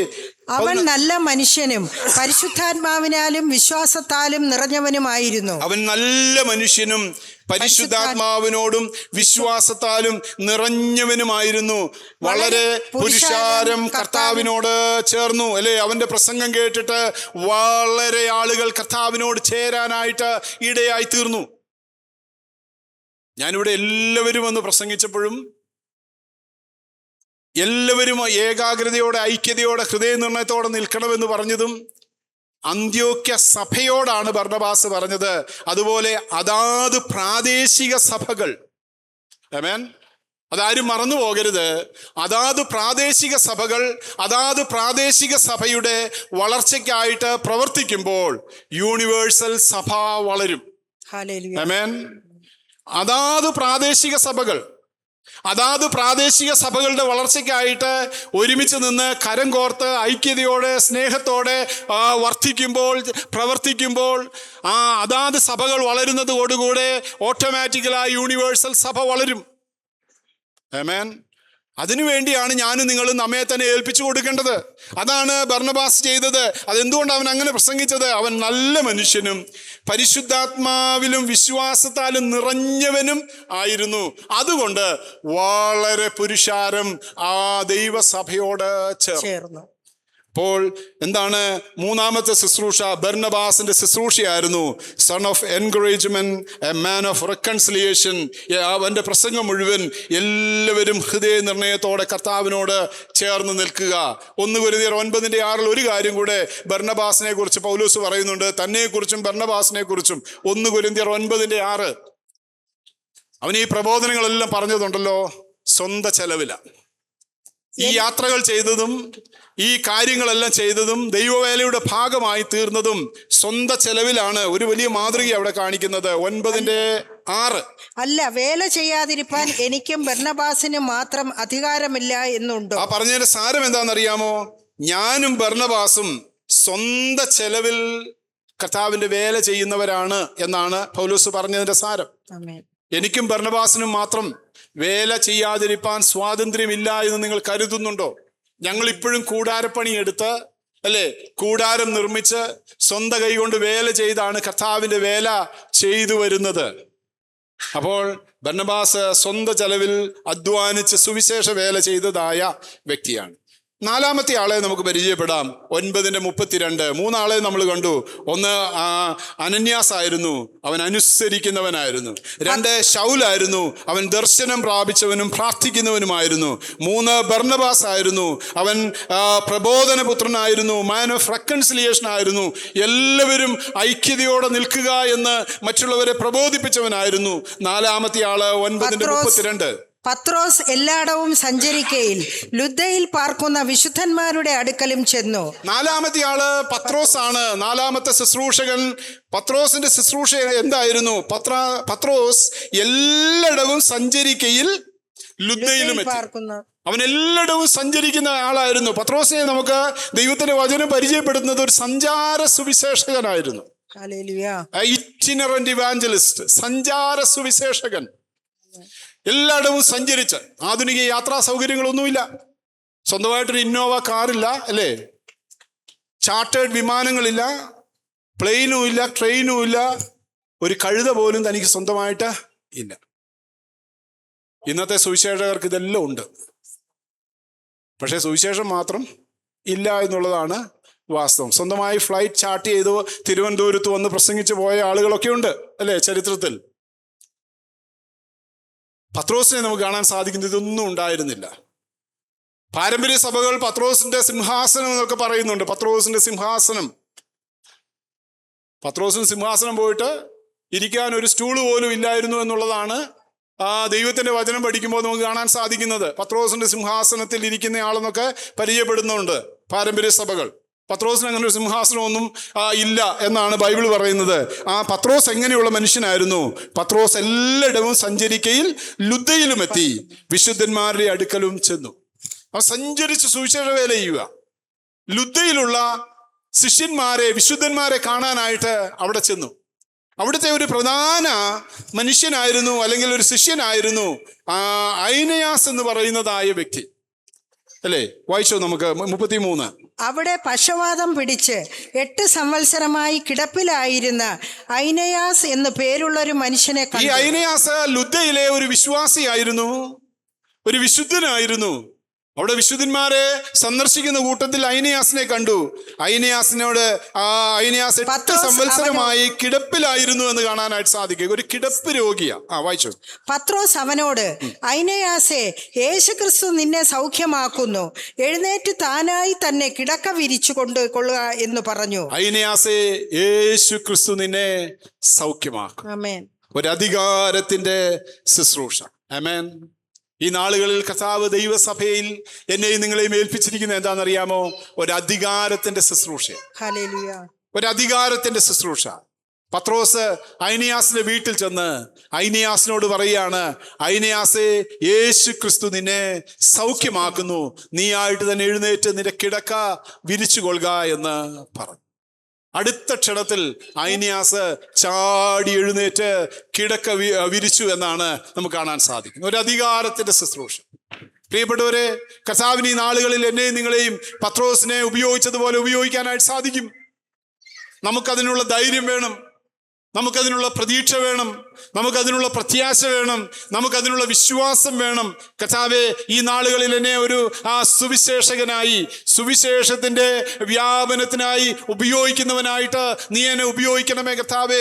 ഐനയാസിനെ പോലെ അധികാരത്തിന്റെ ശുശ്രൂഷ ചെയ്യുവാനായിട്ട് നീ എന്നെ സഹായിക്കണമേ എന്നുള്ള പ്രാർത്ഥനയോടെ നമുക്കായിരിക്കാം. പത്രോസിനെ കുറിച്ച് പറഞ്ഞാൽ ഒത്തിരി പറയാനുണ്ടല്ലേ. ഞാൻ അതിലേക്കൊന്നും പ്രവേശിക്കുന്നില്ല. ഈ ഭാഗത്ത് പത്രോസിനെ നമുക്ക് കാണാൻ സാധിക്കുന്നത് അധികാരത്തിന്റെ ശുശ്രൂഷ ചെയ്യുന്നതായ പത്രോസ്. ഹല്ലേലൂയ. അനുസരിക്കുന്നവരെ ദൈവത്തിന് ആവശ്യമുണ്ട്. ദർശനമുള്ളവരെ ദൈവത്തിന് ആവശ്യമുണ്ട്. പ്രബോധനപുത്രന്മാരെ ദൈവത്തിന് ആവശ്യമുണ്ട്. അധികാരത്തിന്റെ ശുശ്രൂഷ ചെയ്യുന്നവരെ ദൈവത്തിന് ആവശ്യമുണ്ട്. അങ്ങനെയുള്ളവർ ഒരുമിച്ച് നിന്ന് പ്രവർത്തിക്കുമ്പോഴാണ് ദൈവസഭ വളരുന്നത് എന്നാണ് ദൈവത്തിന്റെ വചനം പഠിപ്പിക്കുന്നത്. അഞ്ചാമത്തെ ആള് 36-ാം വാക്യം. പത്രോസിനെ കുറിച്ച് ഞാൻ കുറച്ച് പറയുന്നുള്ളൂ, കാരണം പത്രോസ് ഒരു വലിയ വിഷയമാണല്ലോ, നമുക്കറിയാവുന്നയാളാണ്. യോപ്പയിൽ പേടമാൻ എന്ന അർത്ഥമുള്ള തബീത എന്ന് പേരുള്ള ഒരു ശിഷ്യ ഉണ്ടായിരുന്നു. ഇത്രയും നേരം സഹോദരന്മാരെ കുറിച്ചാണ് പറഞ്ഞിരുന്നതെങ്കിൽ സഹോദരിമാരാരും നിരാശപ്പെടണ്ട. ഇതാ നിങ്ങളെ കുറിച്ച് പറയാനും ഈ 9-ാം അധ്യായം സമയം ചെലവഴിക്കുന്നുണ്ട്. ആരാണ്? തബീത, അല്ലേ? തബീത പത്രോസിനെ പോലെയും അന്ത്രയോസിനെ പോലെയും ഒക്കെ ഒരു ശിഷ്യയാണ്. യോപ്പയിൽ പേടമാൻ എന്ന അർത്ഥമുള്ള തബീത എന്ന് പേരുള്ള ഒരു ശിഷ്യ ഉണ്ടായിരുന്നു. അനന്യാസിനെ ശിഷ്യൻ എന്ന് പരിചയപ്പെടുത്തുന്നത് പോലെ ലൂക്കോസ് ഇവിടെ തബീതയെ ഒരു ശിഷ്യയായിട്ട് പരിചയപ്പെടുത്തിയാണ്. എ ഡിസൈപ്പിൾ ഓഫ് ക്രൈസ്റ്റ്, യേശു ക്രിസ്തുവിന്റെ ശിഷ്യ. ആമേൻ. എന്തോ അവൾ ചെയ്യുന്നത്? അവൾ വളരെ സൽപ്രവൃത്തികളും ധർമ്മങ്ങളും ചെയ്തു പോന്നവളായിരുന്നു. അവിടെ അവളെ കുറിച്ച് നമുക്ക് വായിക്കാൻ സാധിക്കുന്നത് the woman was full of good works. A woman full of good works അല്ലേ? മലയാളത്തിൽ കൊടുത്തിരിക്കുന്നത് അവൾ വളരെ സൽപ്രവർത്തികളും ധർമ്മങ്ങളും ചെയ്തു പോരുന്നവളായിരുന്നു. 1-ാം നൂറ്റാണ്ടിൽ മാത്രമല്ല, യേശുക്രിസ്തുവിന്റെ പരശുശ്രൂഷ വേളയിലും സുവിശേഷ വേലയിൽ സഭാ വളർച്ചയിൽ സഹോദരിമാർക്ക് ഒരു വലിയ പങ്കുണ്ടായിരുന്നു എന്നുള്ളത് ദൈവത്തിന്റെ വചനം പഠിക്കുമ്പോൾ നമുക്ക് കാണാനായിട്ട് സാധിക്കും. യേശുക്രിസ്തുവിന്റെ 3.5 വർഷത്തെ പരശുശ്രൂഷ വേലയ്ക്ക് ഒരു ടീം ഉണ്ടായിരുന്നു, ഒരു ടീം വർക്ക് ഉണ്ടായിരുന്നു അല്ലേ? കർത്താവിന്റെ പ്രവർത്തനങ്ങളെല്ലാം വളരെ ഡിസിപ്ലിൻ ഉള്ളതാണ്. ഡിസിപ്ലിനോടുകൂടിയാണ് കർത്താവ് പ്രവർത്തിച്ചത്. കർത്താവ് ഏകനായി തോന്നിയതുപോലെ പ്രവർത്തിക്കുന്നവനായിരുന്നില്ല. ഒരു അച്ചടക്കത്തിന്റെ മിനിസ്ട്രിയാണ് കർത്താവ് ചെയ്തത്. ആ 3.5 വർഷത്തെ കർത്താവിന്റെ പരശുശ്രൂഷ വേലയിലെ ടീമിനെ ഒന്ന് നോക്കിക്കേ. 12 അപ്പോസ്തലന്മാർ മാത്രമല്ല കർത്താവിന്റെ ടീമിലുണ്ടായിരുന്നത്, ധാരാളം സഹോദരിമാര് ആ ടീമിലുണ്ടായിരുന്നു. നിങ്ങൾക്കൊരു സംശയമുണ്ടോ? ഉണ്ടെങ്കിൽ വായിക്കാം. ലൂക്കോസിന്റെ സുവിശേഷം 8-ാം അധ്യായം 1 മുതൽ 3 വരെയുള്ള ഭാഗം. ലൂക്കോസിന്റെ സുവിശേഷം 8-ാം അധ്യായം 1 മുതൽ 3 വരെയുള്ള ഭാഗം. അനന്തരം അവൻ ദൈവരാജ്യം പ്രസംഗിച്ചും സുവിശേഷിച്ചും കൊണ്ട് പട്ടണം തോറും സഞ്ചരിച്ചു. അവനോട് കൂടെ 12 അവൻ ദുരാത്മാക്കളെയും വ്യാധികളെയും നീക്കി സൗഖ്യം വരുത്തിയ ചില സ്ത്രീകളും അവനോടുകൂടെ 12 അവൻ ദുരാത്മാക്കളും വ്യാധികളും നീക്കി സൗഖ്യമാക്കിയ ചില സ്ത്രീകളും 7 ഭൂതങ്ങൾ വിട്ടുപോയ മഗ്ദലക്കാരത്തി മറിയയും ഹെരോദാവിന്റെ കാര്യവിചാരകനായ കൂസയുടെ ഭാര്യ യോഹന്നെയും ശൂശന്നെയും തങ്ങളുടെ വസ്തുവക കൊണ്ട് അവർക്ക് ശുശ്രൂഷ ചെയ്തു പോന്ന മറ്റു പല സ്ത്രീകളും ഉണ്ടായിരുന്നു. കർത്താവിന്റെ ടീമിൽ ആ 3.5 വർഷത്തെ ടീം വർക്കാണ്. ഗലീലയ്ക്ക് ചുറ്റും ശമരിയിലും ആ ദേശങ്ങളിലുമെല്ലാം കർത്താവ് 3.5 വർഷം എവിടെയെല്ലാം കടന്നുപോയോ അവിടെയെല്ലാം ഒരു വലിയ ടീം വർക്കാണ് നടന്നത്. അവിടെ കർത്താവിനോടുകൂടെ 12 ഉണ്ടായിരുന്നു. അവര് മാത്രമല്ല, സഹോദരിമാരുടെ ഒരു വലിയ സംഘം തന്നെ വളരെ ഡിസിപ്ലിനോടുകൂടെ കർത്താവിനോടുകൂടെ കൈ ചേർന്ന് വേല ചെയ്യാനായിട്ട് ഇടയായത്. അതുകൊണ്ട് സഹോദരിമാർക്ക് ദൈവസഭയുടെ വളർച്ചയ്ക്ക്, പ്രാർത്ഥനയ്ക്ക്, ദൈവസഭയ്ക്ക് വേണ്ടി അധ്വാനിക്കുന്നതിൽ, അത് വളരുന്നതിൽ, അതിനുവേണ്ടി ആ പ്രവർത്തിക്കുന്നതിൽ ഒരു വലിയ സ്ഥാനമുണ്ട് എന്നുള്ളത് ദൈവത്തിന്റെ വചനം പഠിപ്പിക്കുന്നതായ സംഗതിയാണ് അല്ലേ? ദൈവത്തിന്റെ വചനം അത് വളരെ വ്യക്തമായി ഓർപ്പിക്കുന്നതായ ഒരു സംഗതിയാണ്. പുൾപിറ്റ് മിനിസ്ട്രിയെ കുറിച്ചല്ല ഞാൻ ഉദ്ദേശിക്കുന്നത്. അതിന് കൃപയുള്ളവർ അത് ചെയ്യട്ടെ. അത് ചെയ്യാൻ കൃപയുണ്ടെങ്കിൽ നിങ്ങൾക്ക് അത് ചെയ്യാനായിട്ട് സാധിക്കും.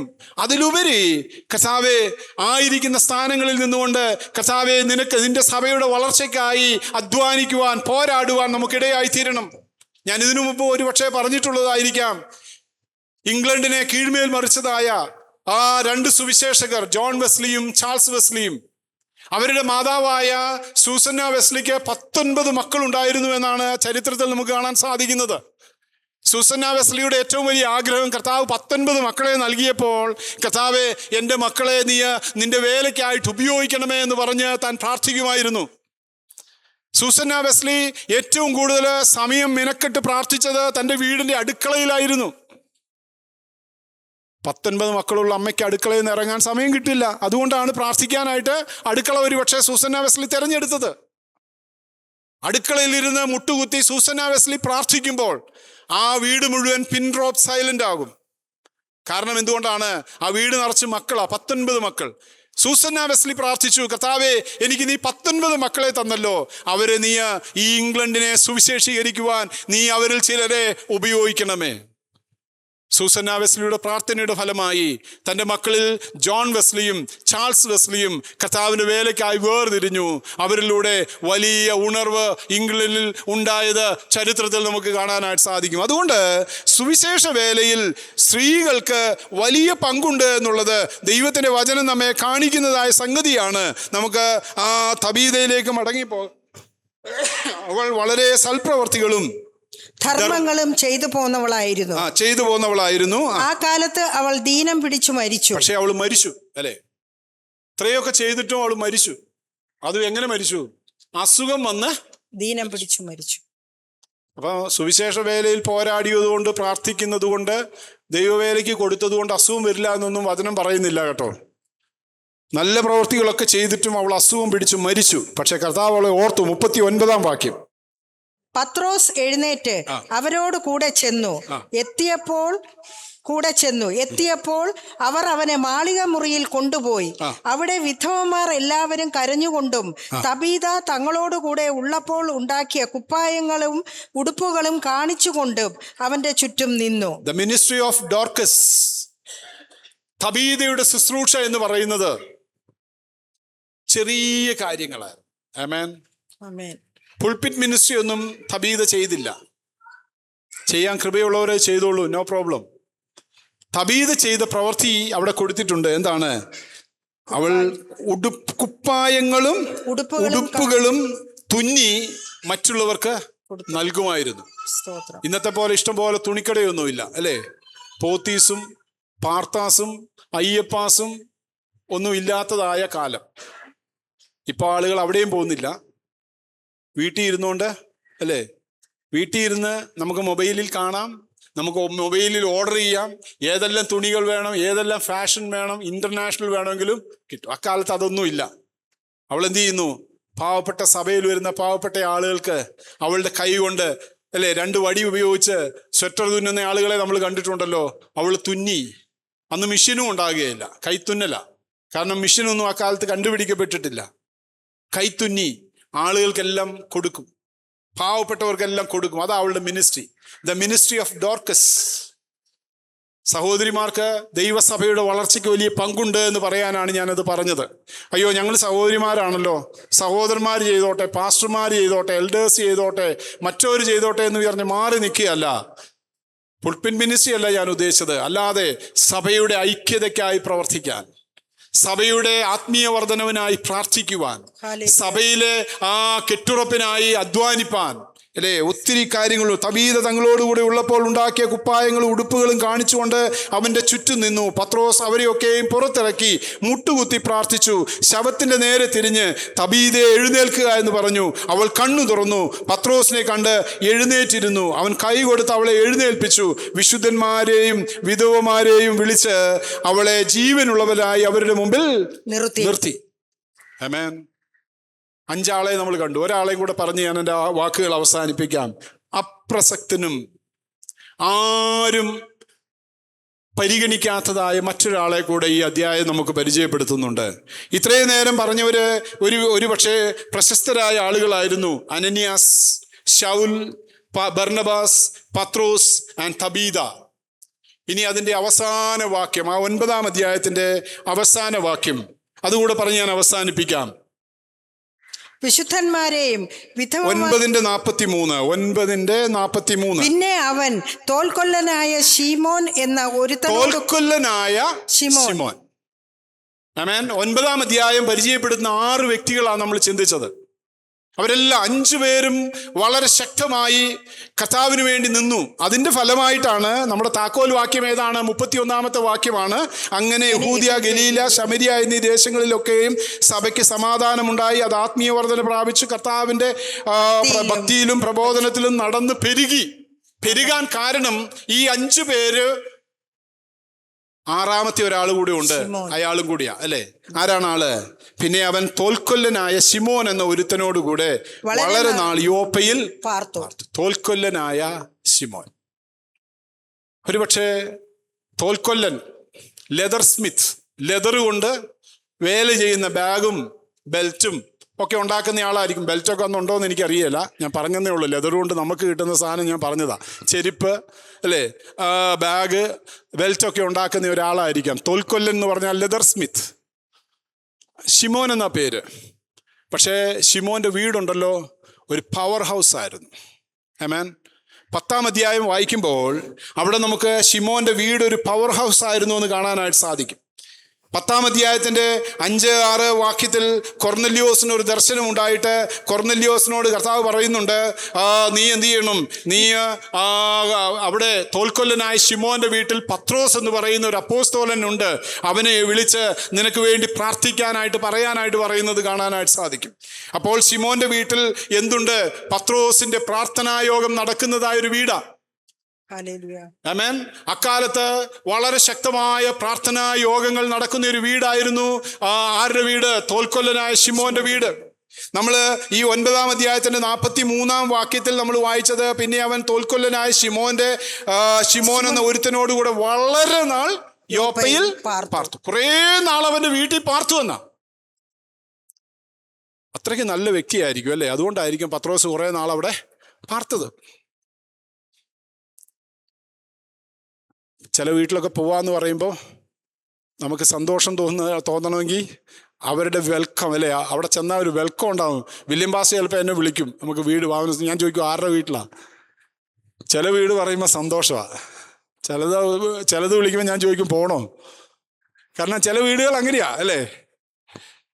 തോൽക്കൊല്ലനായ ശിമോന്റെ വീട് ഒരു ഓപ്പൺ ഹോമായിരുന്നു, ഒരു തുറന്ന ഭവനമായിരുന്നു. അത് സഭയ്ക്ക് വേണ്ടി ഒരു പവർ ഹൗസായി പ്രാർത്ഥനായോഗങ്ങൾ നടക്കുന്ന ഒരു വീടായിരുന്നു. നമ്മുടെ വീടുകൾ പ്രാർത്ഥനായോഗങ്ങൾ നടക്കുന്ന വീടാണോ? പ്രാർത്ഥനയ്ക്കായി തുറക്കപ്പെട്ട ഭവനങ്ങളാണോ? ഇല്ല എങ്കിൽ കർത്താവേ, 2025 ഞങ്ങൾക്ക് കുറവ് സംഭവിച്ചു, 26 ഞങ്ങളുടെ വീടുകളൊക്കെ പ്രാർത്ഥനയ്ക്ക് വേണ്ടി തുറക്കുന്ന വീടുകളായി തീരട്ടെ. തോൽക്കൊല്ലനായ ശിമോന്റെ വീട് പോലെ ഒരു പവർ ഹൗസായി തീരാൻ കർത്താവേ ഞങ്ങളുടെ ആ വീടുകളെ സഹായിക്കണമേ. അവൻ്റെ വീട് പവർ ഹൗസ് ആയിരുന്നു എന്ന് പറയാൻ കാരണം 1-2 വാക്യം നോക്കാം. 10-ന്റെ 5-6 വാക്യം നോക്കിയേ. 10-ാം അധ്യായത്തിൽ ഇപ്പോൾ യോപ്പയിലേക്ക് ആളയച്ച് പത്രോസ് എന്ന മറുപേരുള്ള ശിമോനെ വരുത്തുക, അവൻ തോൽക്കൊല്ലനായ ശിമോൻ എന്നൊരുവനോട് കൂടെ പാർക്കുന്നു. അവൻ തോൽക്കൊല്ലനായ ശിമോൻ എന്ന് പറയുന്ന ഒരുവനോടുകൂടെ പാർക്കുന്നു അല്ലേ. അവന്റെ വീട് കടൽപ്പുറത്താകുന്നു എന്ന് പറഞ്ഞു. അവൻ കടൽപ്പുറത്തുള്ള തോൽക്കൊല്ലനായ ശിമോന്റെ വീട്ടിലുണ്ട്. അവൻ അവിടെ പ്രാർത്ഥിച്ചുകൊണ്ടിരിക്കുകയാണെന്ന് കാണാനായിട്ട് സാധിക്കും. പിന്നീടാണ് നമ്മൾ ഈ 10-ാം അധ്യായത്തിൽ തന്നെ ആ തുപ്പട്ടിയുടെ ദർശനം പത്രോസിന് ലഭിക്കുമ്പോഴും പത്രോസ് എവിടെയായിരിക്കുന്നതെന്ന് അറിയാമോ? ആ തുപ്പട്ടിയുടെ ദർശനം പ്രാപിക്കുന്നതും ഈ ലെതർ സ്മിത്ത് ആയിരിക്കുന്ന ഈ തോൽക്കൊല്ലനായ ശിമോന്റെ വീട്ടിൽ പത്രോസ് താമസിച്ച് പ്രാർത്ഥിച്ചുകൊണ്ടിരിക്കുമ്പോഴാണ് പത്രോസിന് ആ തുപ്പട്ടിയുടെ ദർശനം ലഭിക്കുന്നതും ജാതികളിലേക്ക് ഇറങ്ങിപ്പോകാനുള്ള ദർശനമൊക്കെ ആ പത്രോസ് പ്രാപിക്കാനായിട്ട് ഇടയായിത്തീർന്നു. 6-ാമത്തെ വ്യക്തി തോൽക്കൊല്ലനായ ശിമോൻ. അവൻ്റെ വീട് ഒരു പ്രാർത്ഥനാ ഭവനമായിരുന്നു. അവൻ്റെ ഭവനം ഒരു തുറക്കപ്പെട്ട ഭവനമായിരുന്നു. അവൻ്റെ ആ ഭവനത്തിൽ എപ്പോഴും പ്രാർത്ഥനയും യോഗങ്ങളും ഉപവാസങ്ങളും അവൻ്റെ വീട്ടിലെന്നും ആരാധനയും ഉണ്ടായിരുന്നതായ ഒരു ഓപ്പൺ ഹോമായിരുന്നു. എന്നെ കേൾക്കുന്ന പ്രിയപ്പെട്ടവരെ, നമ്മുടെ വീടുകൾ അങ്ങനെ ആയിത്തീരുമ്പോഴാണ് സഭ വളരുന്നത്, സഭാ വളർച്ചയ്ക്ക് കാരണമായി തീരുന്നത്. ഇന്ന് നമ്മൾ അതിന് പകരം അല്ലേ നമ്മൾ തന്നെ ചില ഡിവൈസുകളൊക്കെ കണ്ടുപിടിച്ചിട്ടുണ്ട്.